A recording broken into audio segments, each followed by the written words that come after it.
video scrapbook that will help take our projects from someday to today. We're your typical odd couple with too many old cars and new projects. Between the two of us, It's always something.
The difference is amazing.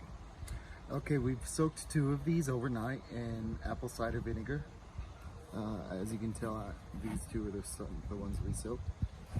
And they turn easy now. Compared to these, it did not turn easy. That one doesn't turn at all. So, So, we're going to soak those 2 for tonight, and we should be ready to lube them up and bolt them back together tomorrow. woo!